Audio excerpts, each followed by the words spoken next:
Hola, soy Alex Torres Rivas, profesor del curso de biología. Hoy vamos a aprender la semana 7, circulación y transporte. Efectivamente, ¿no? Vamos a ver cómo se transportan los nutrientes en todos los seres vivos, generalmente en plantas y animales, ¿no? En las plantas vamos a ver que se transportan por los vasos conductores, son dos, el xilema, ¿no? Y el floema. El xilema transporta la savia bruta, o llamado también inorgánica, que es el agua y las sales minerales, y el floema va a transportar la savia elaborada, ¿no? Que es los nutrientes, los que se elaboran en la fotosíntesis. Recordamos también que xilema es un tejido muerto, ¿no? Células muertas, y floema es un tejido vivo, ¿no? Muy bien. Vamos a ver que el agua ingresa por la raíz, generalmente por los pelos absorbentes, ¿no? Y atraviesa pues las diferentes capas de la raíz, ¿no? Los tejidos, epidermis, luego corteza, luego va a ir a la endodermis, donde se regula el paso del agua, ¿no? Por las bandas de Caspari. Llega pues hasta el periciclo, que es el tejido que origina las raíces secundarias, y se dirige luego el agua al xilema, que va a llevar pues hasta la punta de la planta o hasta las hojas. El agua ingresa por los pelos absorbentes por dos vías, apoplasto y simplasto, ¿no? Apoplasto va a ingresar el agua entre las células, ¿no? A través, ¿no? En los espacios intercelulares, ¿no? Entonces llega hasta la endodermis, donde ahí se detiene, ¿no? Por la banda de Caspari. En cambio, la vía simplasto, ¿no? Va a llevar el agua dentro de las células, ¿no? Atravesando los plasmodesmos, y llega directamente hasta el xilema, ¿no? Que es el tejido conductor, ¿no? Entonces no te olvides, dos vías, simplasto y apoplasto. El agua, entonces, acá vemos, ¿no? Hay varios pasos, ¿no? El agua, ¿no? Ingresa por la raíz, ¿no? Gracias a un proceso que es llamado la transpiración. O sea, el sol calienta la planta transpira, es decir, elimina el vapor de agua a través de los estomas y crea una bomba de succión que va a estar permitiendo el ingreso del agua, ¿no? Entonces el agua va a subir, ¿no? Por el xilema, por un mecanismo llamado arrastre por transpiración. Muy bien, ¿no? Entonces el agua va subiendo, también gracias a la cohesión y tensión, ¿no? Hasta llegar pues hasta la punta de la planta o hasta las hojas, ¿no? Entonces así va a ascender el agua, ¿no? Entonces vamos a ver, ¿no? La circulación en las plantas se da por dos vasos, xilema y floema, ¿no? El floema es un tejido vivo, ¿no? Formado por vasos cribosos, y el xilema es un tejido muerto, ¿no? Formado por las traqueidas principalmente. Entonces el agua, ¿no? Llega hasta las hojas, hasta el mesófilo, ¿no? Y, ¿no? Acá vemos que el agua va subiendo, ¿no? Por el mecanismo arrastre por transpiración, mediante la cohesión y la tensión, y va a hacer que el floema pueda descender, ¿no? O sea, como que creando una fuerza para que descienda la savia elaborada. La savia elaborada se forma en las hojas con la fotosíntesis. Esos son los nutrientes que van a descender, ¿no? Hasta la raíz, ¿no? Para almacenarse o quizás para usarse en ese momento. Muy bien, ¿no? La banda Caspari es un conjunto de paredes engrosadas de la endodermis. Es causante que evite que el agua vuelva, ¿no? O sea, evita el reflujo del agua, evita que salga otra vez, ¿no? Hacia la corteza, ¿no? Acá vemos la banda Caspari, ¿no? Que está en la endodermis, ¿no? Y vemos la corteza que está sobre la endodermis, ¿no? Muy bien, entonces el apoplasto, ¿no? Está bloqueado por la banda de Caspari, ¿no? Muy bien. Xilema, ¿no? Lleva el agua, ¿no? Por un proceso de capilaridad, y acá también vemos una presión radical, ¿no? Que hace que el agua pueda ingresar a la planta. Entonces el ingreso a la planta se da por el mecanismo llamado arrastre por transpiración. Vemos el sol cómo calienta la planta transpira, creando una bomba de vacío que va a permitir que el agua pueda ascender. y gracias también al proceso llamado cohesión-tensión, ¿no? Cohesión, o sea, las moléculas de agua, entre ellas van cohesionándose y de esa manera va ascendiendo el agua. El floema asciende o desciende por un mecanismo llamado el flujo de masas. El floema se forma en las hojas, es la savia elaborada, lleva la savia elaborada. Entonces va a descender hasta la raíz. Recuerda que es principalmente la sacarosa, es la principal forma de transporte de azúcar en las plantas, ¿no? Sacarosa es un disacárido, ¿no? Formado por glucosa y fructosa. Entonces el agua ingresa por ósmosis y la sacarosa se transporta por transporte activo, ¿no? Acá vemos el floema y la célula acompañante, ¿no? Es la que nutre a los vasos cribosos, ¿no? Del floema. En los animales, ¿no? Se ven dos circulación, abierta y cerrada. La abierta, ¿no? Se da generalmente en los artrópodos, ¿no? Caracoles y choros. Vemos que el líquido circulante se llama hemolinfa, que va a circular por los vasos sanguíneos, ¿no? Y que luego se va a bañar o se derrama en un espacio llamado hemocele o laguna. Por eso que a la circulación abierta también se le llama lagunar, ¿no? Acá vemos pues un insecto, ¿no? Un saltamonte, y su corazón está en la parte posterior, ¿no? En la región abdominal, y ahí está el corazón en forma de un tubo largo, ¿no? Se llama corazón tubular dorsal, ¿no? Con unos agujeros llamados ostiolos, donde va a ingresar su hemolinfa, luego sale la arteria y de ahí sale de nuevo la hemolinfa a los espacios llamados hemoceles o lagunas, ¿no? Que va a bañar a todos sus órganos y luego vuelve al corazón por los ostiolos, ¿no? Esa es la circulación abierta.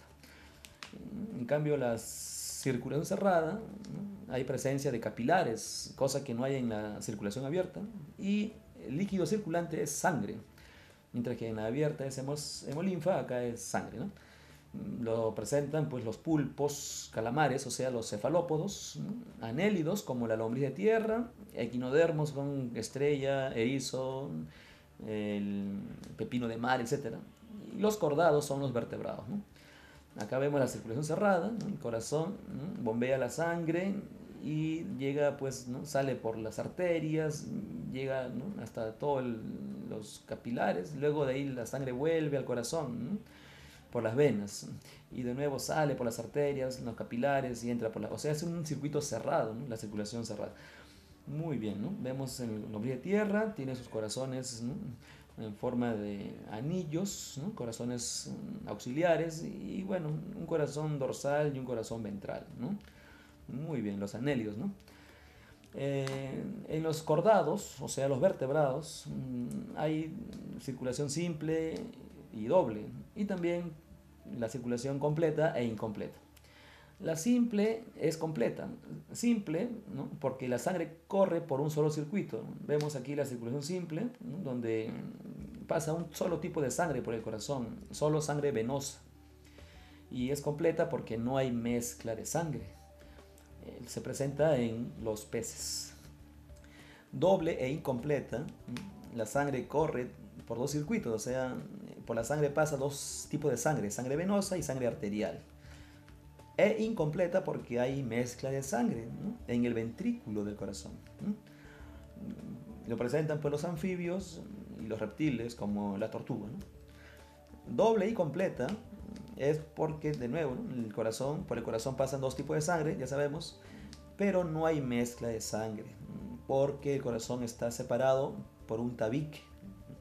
Entonces, acá están las aves y los mamíferos, o sea, el ser humano también está acá, ¿no? Acá vemos pues los vasos sanguíneos, ¿no? Arterias, capilares y venas. Las arterias, vemos, ¿no? Nacen del corazón, movimiento rápido. Las válvulas solamente se presentan al inicio, se llaman válvulas sigmoideas y presentan pues, ¿no? Una presión alta, ¿no? Y es impermeable. En cambio, las venas nacen de los tejidos, ¿no? Como vemos, ¿no? Los capilares, ¿no? que están dentro de los tejidos y se dirigen al corazón, llevando sangre con CO2, sangre contaminada, como se dice, ¿no? En cambio, las arterias generalmente llevan sangre con mucho oxígeno, excepto la arteria pulmonar que lleva sangre con CO2, la única arteria, sangre con CO2, arteria pulmonar. Igualmente las venas, ¿no?, llevan sangre con CO2, excepto una, la vena pulmonar. La vena pulmonar transporta sangre oxigenada, ¿no? Esa vena pulmonar sale del pulmón y se va al corazón, ¿no? Y vemos dilataciones anormales, varice y aneurisma, ¿no? Las arterias presentan aneurisma y las venas es varice, ¿no? Son dilataciones anormales, ¿no? Entonces ahí están las capas de los vasos sanguíneos, ¿no? El tejido más externo, la capa externa es el tejido conjuntivo, la capa media, ¿no?, o muscular es un músculo liso, y la capa interna o endotelio, ¿no?, en ambos, en venas y arterias. Ojo que los capilares solo presentan endotelio, nada más, ¿no?, una sola capa de células. La luz, o sea, el orificio por donde circula la sangre, en las arterias es más angosta, ¿no? En cambio en las venas es más ancha, ¿no? La luz, o sea, el lumen también se le llama, ¿no?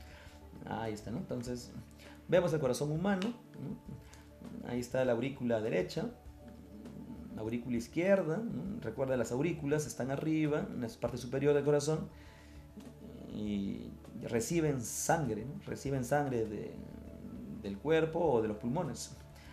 Ventrículo derecho, ventrículo izquierdo. Los ventrículos, ¿no?, son la cavidad y las cámaras que están en la parte inferior del corazón, y de ahí va a salir las arterias, ¿no?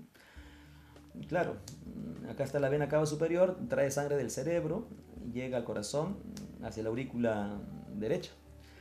La vena cava inferior, ¿no?, esa vena trae sangre de todo el cuerpo y lo vierte hacia la aurícula derecha. Ojo que en el lado derecho, como puedes ver, la sangre está lleno de CO2, ¿no? Generalmente sangre contaminada en el lado derecho, o sea, sangre venosa. En el lado izquierdo la sangre es arterial, sangre oxigenada. Entonces ahí estaban las venas pulmonares, únicas venas que traen sangre con mucho oxígeno. La arteria pulmonar es la arteria que sale del ventrículo derecho, ¿no?, y se va a los pulmones. Este se llama tronco de la arteria, y estas son las ramas, rama derecha y rama izquierda, ¿no?, a los pulmones, ¿no?, llevando sangre con CO2.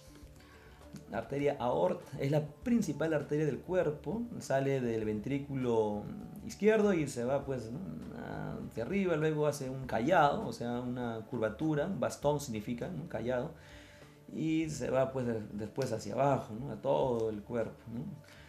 Entonces esa es la arteria aorta. Acá están las válvulas también, ¿no? Válvula tricúspide está entre la aurícula y el ventrículo derecho. La válvula bicúspide o mitral en el lado izquierdo, ¿no?, entre la aurícula y el ventrículo, ¿no? Acá estamos apreciando, ¿no?, válvula mitral o bicúspide en el lado izquierdo, ¿no? Válvula sigmoidea está al inicio de la arteria pulmonar, ¿no?, o sea, sigmoidea pulmonar, ¿no?, y la válvula sigmoidea aórtica al inicio de la aorta, ¿no? Venas pulmonares derechas, esas venas, únicas venas que traen sangre con oxígeno, llegan hasta la aurícula izquierda, ¿no? Ahí vierten la sangre oxigenada, vienen del pulmón, son 4 venas pulmonares. Ahora vamos a ver, ¿no?, el latido cardíaco. El corazón es miogénico, o sea, late por sus propios medios, gracias al marcapaso o nódulo sinusal. Aquí vemos, ¿no?, el marcapaso está en la aurícula derecha, y de ahí pues continúan con los nódulo auriculoventricular, que va a continuar con el haz de His, ¿no?, que se ubica en el tabique interventricular, y luego las ramas, ¿no?, y termina en las fibras de Purkinje, que ya van a ingresar al miocardio, que es la capa muscular. Entonces vemos también que aquí el corazón a veces acelera, ¿no?, se llama taquicardia, ¿no?, gracias al acetilcolina, que es un neurotransmisor que trabaja con el sistema nervioso autónomo parasimpático. Norepinefrina más bien acelera los latidos, taquicardia, ¿ya? Entonces, acetilcolina disminuye, bradicardia, y norepinefrina, taquicardia, ¿no?, o sea, la llamada noradrenalina también, ¿no?, con el sistema nervioso simpático. 70 veces por minuto es la frecuencia cardíaca en promedio. Hay dos movimientos, sístole, diástole. Sístole contracción, diástole relajación. Sístole es donde la sangre va a salir del corazón, en sístole. Los impulsos entonces transmiten de los ventrículos, ¿no? O sea, se transmiten hasta todos los ventrículos por el fascículo de His, ¿no? Entonces tenemos acá está, ¿no? Ya terminando, ¿no? La fibra de Purkinje, ¿no? Y ingresan a la capa muscular. Ciclo cardíaco, ¿no? Es el evento sonoro, mecánico y eléctrico que hace el corazón cuando entra y sale la sangre, ¿no? Dura promedio 0,9 segundos. Se da en 4 fases. Primero es el llenado ventricular, cuando la sangre baja de las aurículas a los ventrículos. Duración 0,5 segundos. Segundo, contracción isovolumétrica, ¿no? Se contraen los ventrículos, dura 0,1 segundo. Aún se mantienen cerradas las válvulas, válvulas sigmoideas y también las válvulas auriculoventriculares. Y el tercer etapa es la eyección o salida de la sangre del corazón. Ingresan a las arterias, ¿no? Ya está abierto las válvulas sigmoideas, ¿no? Y dura 0,2 segundos. Luego la cuarta etapa es la relajación isovolumétrica, donde se llena de nuevo la sangre del corazón. Se llena pues lógicamente por las aurículas, ¿no? Dura 0,1 segundo. Entonces, todo dura 0,9 segundos promedio. Entonces ahí se va a apreciar también los ruidos cardíacos, ¿no? ¿Qué son los ruidos? Los ruidos pues son, ¿no? Sonidos que hace el corazón de manera normal. Son dos, ¿no? El loop-dup, ¿no? El loop-dup, o sea, son ruidos cardíacos, ¿no? Tenemos el primer ruido, ¿no? Ocasionado por el cierre y vibración de las válvulas tricúspide y bicúspide, ¿no? Ese produce el primer ruido. Aquí están, ¿no? Entre el bicúspide y tricúspide, ¿no? Ahí se produce el primer ruido. El segundo ruido es por el cierre y vibración de las válvulas sigmoideas de la arteria pulmonar y de la arteria aorta, ¿no? Esos producen el segundo ruido cardíaco. El dup, ¿no? O también le llaman lap-dap, ¿no? Lap-dap o loop-dup, como quieras. Pero el segundo ruido es el más fuerte, ¿no? El dup, ¿no? El más duradero y también el más fuerte, ¿no?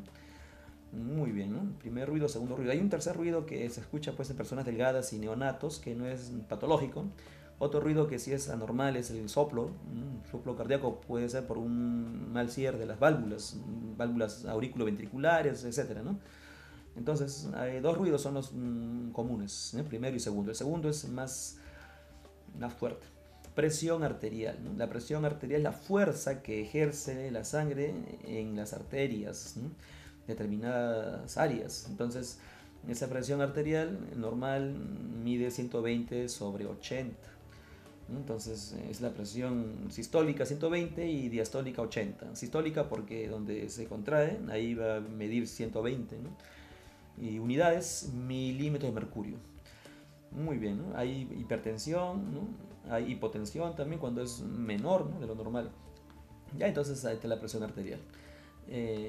Tenemos acá la circulación de los mamíferos, ¿no? Puedes apreciar, ¿no? La sangre venosa traen hacia el corazón, ¿no? La sangre con mucho CO2 y la sangre arterial pues sale más bien del corazón, ¿no? Por la arteria aorta, miren, y se va a distribuir a todos los tejidos, ¿no? Llevando sangre oxigenada.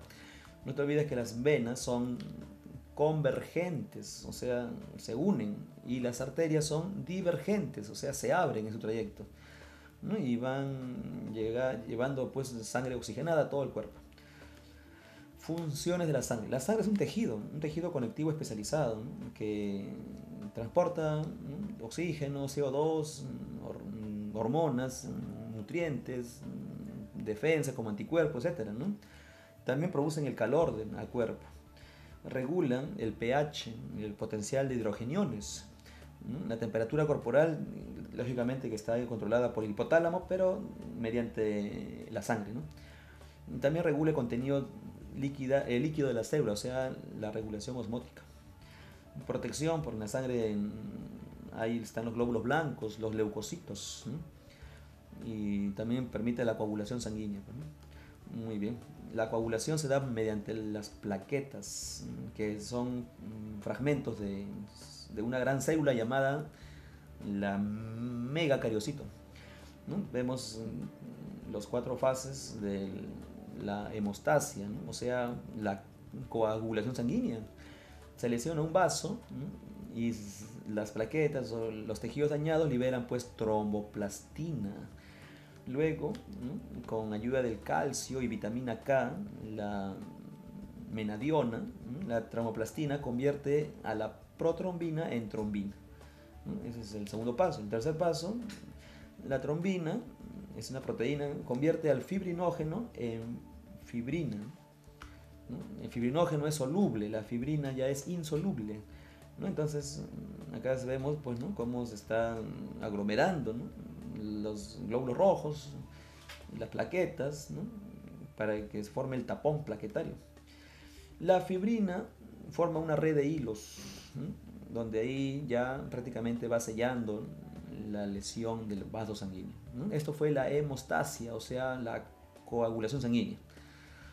Acá vemos, ¿no? En otra diapositiva la hemostasia, ¿no? Las plaquetas liberan tromboplastina y con presencia de calcio más vitamina K, esta protrombina se va a convertir en trombina y la trombina a la vez va a transformar el fibrinógeno en fibrina, ¿no? Fibrinógeno insoluble, soluble, y la fibrina ya es una proteína insoluble, ¿no? Muy bien. La circulación linfática, ¿no? O sea, aparte de sangre también llevamos linfa, que es un líquido transparente que transporta grasa, ¿no? Glóbulos blancos, etc. Vemos que la linfa, ¿no? Se forma gracias al líquido intersticial, ¿no? Acá puedes ver, ¿no? Ese líquido que está entre los tejidos ingresa a los vasos linfáticos y ahora se va a llamar ya, ¿no? Acá está el líquido intersticial, ¿no? Ingresa a los vasos linfáticos y ahora se llama linfa, ¿no? Esa linfa lleva entonces todos los nutrientes que estaba acá en el espacio intercelular, va llevando pues hacia la circulación, ¿no? Va a llevar primero a los ganglios linfáticos, ¿no? Ahí se va a activar los leucocitos, ¿no? Los ganglios también filtran, ¿no? Filtran nutrientes, filtran microorganismos también, ¿no? Entonces luego vemos también, ¿no? Que llega pues, ¿no? Las grasas, ¿no? Van del intestino delgado, pasan a la linfa, a los vasos quilíferos, ¿no? Y nuevamente pues la linfa llega a la sangre, ¿no? Entonces devuelve lo que estaba en el líquido intersticial, ese líquido intersticial de nuevo pasa a la sangre por los vasos linfáticos. Muy bien. Ganglio linfático. Un ganglio es un conjunto de vasos linfáticos, ¿no? Donde acá dijimos se filtran microorganismos y también acá se activa a los glóbulos blancos, o sea, los leucocitos, ¿no? Tenemos ganglios pues en varias partes del cuerpo, ¿no? Ganglios, que vamos a ver, ¿no? Dónde se ubican. Mira, acá tenemos el sistema linfático, que es el sistema que está formado pues, por los órganos linfáticos, ¿no? El timo, el vaso, el médula ósea roja que está en el hueso, ¿no? Amígdalas en el fondo de la boca, ¿no? Apéndice secal, etc. Vasos linfáticos son conductos, ¿no? Y llevan la linfa, dijimos, y los ganglios linfáticos son aglomeraciones de vasos. No es un tejido esponjoso en forma de tamaño de un guisante, o sea, de una arveja, ¿no? Que transporta la linfa, ¿no? Ahí está la linfa llevando pues la grasa. Mira, el sistema linfático tenemos pues ¿no? Ahí está el conducto torácico, ¿no? Es el conducto que va llevando la linfa hasta las venas, vena subclavia izquierda, ¿no? Entonces ahí se vierte la linfa y otra vez ingresa a la sangre, ¿no? Ahí está el sistema linfático. Entonces vemos también que en el cuerpo tenemos el sistema inmunitario, ¿no? Gracias a los famosos linfocitos, sobre todo el linfocito T4, ¿no? El llamado helper o colaborador, ¿no? Ese helper va a estar activando a las demás células, por eso linfocitos T nos otorgan la inmunidad celular, mientras que linfocitos B nos otorgan la inmunidad humoral, o sea, forma anticuerpos. Acá tenemos la inmunidad humoral, ¿no? Que va a estar elaborando anticuerpos gracias a los plasmocitos, ¿no? Que son células productoras de anticuerpos. Y la inmunidad celular se da mediante linfocitos T que activan a las demás células, a los demás leucocitos, ¿no? Claro, va a activar, ¿no?, a los linfocitos T8 positivo, citotóxicos, a los T8 negativos supresores, linfocitos natural killer, etc., ¿no? Esto se llama respuesta inmune adaptativa, ¿no?, o adquirida también se le llama, ¿no? Vemos un ejemplo, ahí está un ratón que se inocula pues un patógeno y luego va a empezar a formar anticuerpos. Si elabora anticuerpos, ¿no?, es inmunidad pasiva, ¿no? Entonces acá justamente está esto, ¿no? La inmunidad adaptativa, ¿no?, está clasificada en dos tipos, pasiva y activa. Pasiva es cuando el cuerpo recibe anticuerpos. Cuando tu organismo recibe anticuerpos es pasiva. Y cuando elabora anticuerpos es activa, ¿no? Elaboras anticuerpos de repente por una infección, etc. Dos tipos hay, natural y artificial. Natural es cuando el anticuerpo tú recibes de manera pasiva de la madre, ¿no?, de la madre, o sea, el feto recibe anticuerpos de la madre a través de la placenta o de repente cuando también ha nacido la leche materna. Ese es cuando recibe de la madre, es pasivo o natural. En cambio, cuando recibe de manera artificial es mediante los sueros. El suero se extrae pues de la sangre, ¿no? Ahí están en el suero los anticuerpos y se colocan, y eso es inmunidad pasiva artificial, ¿no? Ejemplo, un suero antitoxina de las arañas, ¿no?, o contra serpientes, etcétera, donde ahí se ayuda gracias al caballo, ¿no? Se hace morder con un animal venenoso y entonces de ahí se extrae el anticuerpo. La inmunidad activa, ¿no?, natural, es cuando el cuerpo elabora anticuerpos por alguna enfermedad, por algún agente patógeno. Ejemplo, la gripe, ¿no? Ingresa el virus de la influenza y empieza a formar anticuerpos, tus plasmocitos. En cambio, artificial es cuando te inducen por el ingreso de antígenos, ¿no? Antígenos son proteínas extrañas al cuerpo que activan el sistema inmunitario, ¿no?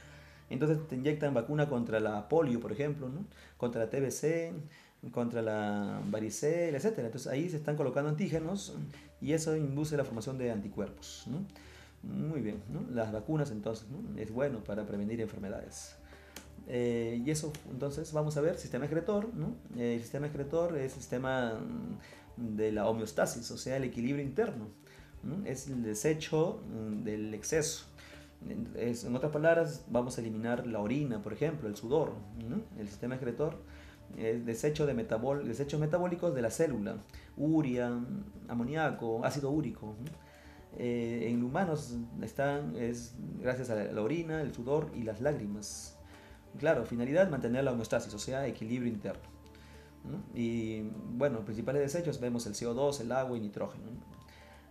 Claro que sí, se elimina también desechos nitrogenados, ¿no?, de las proteínas que comemos, ¿no?, los aminoácidos, ¿no?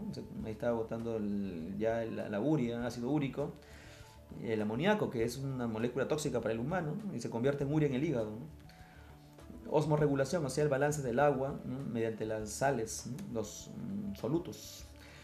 Los protozoarios hacen también excreción, pero ellos lo hacen pues como son unicelulares, ¿no?, por difusión a través de la membrana plasmática. Los hidrozoarios, la hidra, por ejemplo, no lo hacen por difusión, o sea, los celenterios, ¿no? Acá vemos pues, ¿no?, los platelmintos, gusanos planos, ya tienen ya sistemas secretores más especializados, ¿no? Los protonefridios, con las células flamígeras, ¿no?, que son células que tienen pues cilios que se mueven como una llama, ¿no?, como una flama, y así vas extrayendo los desechos, ¿no?, hacia afuera del animal, los desechos metabólicos. Los anélidos presentan pues metanefridios o simplemente nefridios, ¿no? Ese es su órgano excretor. Acá está la lombriz de tierra con sus vejigas, ¿no?, y cada anillo tiene pues un metanefridio. Los insectos presentan túbulos de Malpighi que están unidos al intestino del insecto, ¿no? O sea, ellos excretan la orina y también las heces a la vez. Los peces, ¿no?, los teleostios marinos, por ejemplo, los que están en el mar, los peces de agua salada, beben agua, ¿no? Beben agua, y luego dentro del animal su fluido es hipotónico, ¿no?, en relación con el medio ambiente, ¿no? Hipotónico significa poco soluto, poca sal. Afuera en el mar hay mucha sal, pues por eso que ellos necesitan tomar agua, y de esa manera van botando también el agua, ¿no? Pero una orina escasa, poca orina, pero concentrada, ¿no? Entonces, esos son los telosos marinos, los que habitan en ambientes salados. El sistema renal en los humanos está formado, pues, ¿no? Nuestro sistema excretor, un aparato urinario, están los riñones, sale de los riñones de los uréteres, ¿no? El izquierdo y el derecho, y llega a la vejiga que almacena la orina, luego saldrá pues por la uretra, ¿no? Entonces esas son las vías urinarias. El riñón son glándulas en forma de pallares, ¿no? Que van a formar la orina. Muy bien, eso fue el sistema excretor en los humanos. Y acá está el riñón por dentro, ¿no? Con sus partes, corteza y médula, ¿no? Y vemos acá dentro los túbulos de Malpighi, ¿no? Con sus rayos medulares, ¿no? Acá están pues, ¿no? Los cálices. Cálices menores son las primeras vías urinarias, luego se unen y se convierte en cáliz mayor, luego pelvis renal, ¿no? Y los uréteres, ¿no? Por ahí bajará la orina.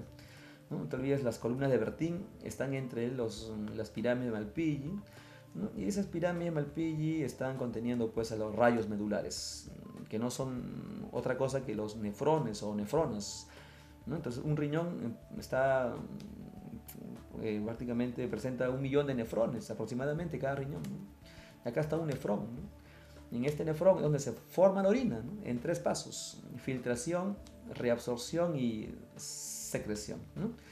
En sus partes del nefrón vemos el cápsula de Bowman, que está conteniendo dentro al glomérulo renal, y todo esto se llama corpúsculo renal o de Malpighi. Luego viene el tubo contorneado proximal, viene luego el asa de Henle, ¿no? Descendente, ascendente, y vamos a ver luego el tubo contorneado distal, ¿no? El que ya ahí termina el nefrón, ¿no? Ahí se finaliza. Luego continúa con el tubo colector, que este ya no es parte del nefrón, y ahí pues ya está prácticamente bajando, ¿no? La orina, ¿no? Hacia el cáliz menor. Acá, ¿no? Vemos la filtración, ¿no? Se filtra 125 mililitros, o sea, al día hay 180 litros de filtrado, es decir, 30 veces por día, ¿no? Se filtra, ¿no? Acá mayormente se filtra en la cápsula de Bowman, ocurre la filtración. ¿Qué se filtra? Agua, sales, glucosa, aminoácidos, ácidos grasos, urea. Luego se reabsorben, ¿no? Los nutrientes no deben eliminarse, por eso ocurre la reabsorción, ¿no? Es el regreso de los productos útiles a la sangre, ¿no? Se reabsorben el 99% en los túbulos, ¿no? Y la secreción, ¿no? Que es, ya se da pues, ¿no?